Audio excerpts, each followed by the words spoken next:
Thanks for stopping and listening. And this is our mascot. This is her name's Fiona. She's a Cairn Terrier. And I just figured I'd have a prop here and show you that this is my dog. Oma has a white Westie. And so this is Fiona. So if you hear her barking, that's who's barking. You probably heard it in the last video. Anyway, when I was growing up, I worked in a grocery store when I was older, and I worked there for a couple of years. And this lady that I worked with, she always called me George. That wasn't my name, but she always called me George. I never told her any different. I needed anyone else.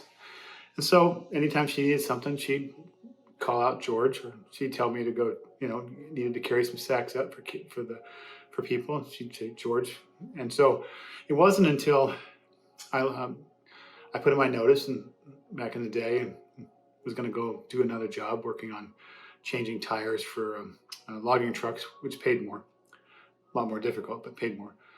And so on the last day when they kind of gave me a going away party, I told her my name wasn't George, it was Lewis. And she didn't believe me. And everybody started laughing.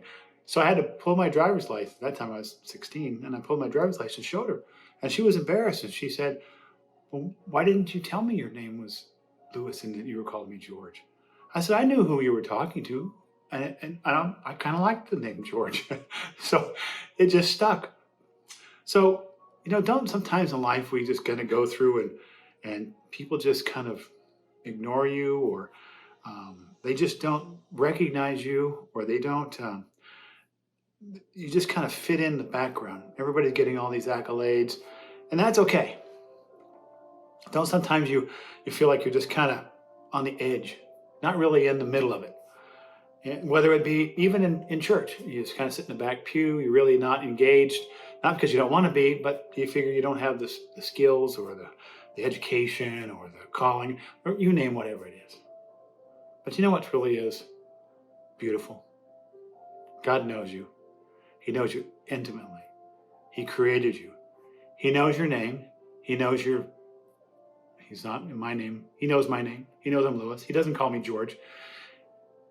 He calls me Lewis. He calls me son. He calls you daughter.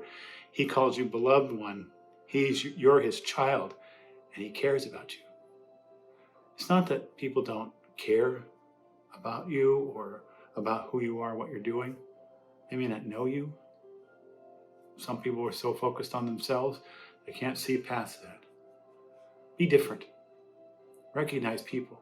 Notice the ones that are on the fringe. Notice the ones that are on the outside or not in your group. Invite them. Show them that you care. Show them you want to learn their name. You want to know who they are. You want to get to know them. Share the love of Christ with them. But you start by knowing them, by recognizing. And like one famous movie, I See You. See them. See them for who they are.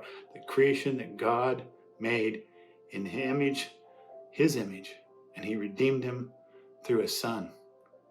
And God is conforming us all to the image of his son. It's in his word. Check out the book of Romans. He loves you.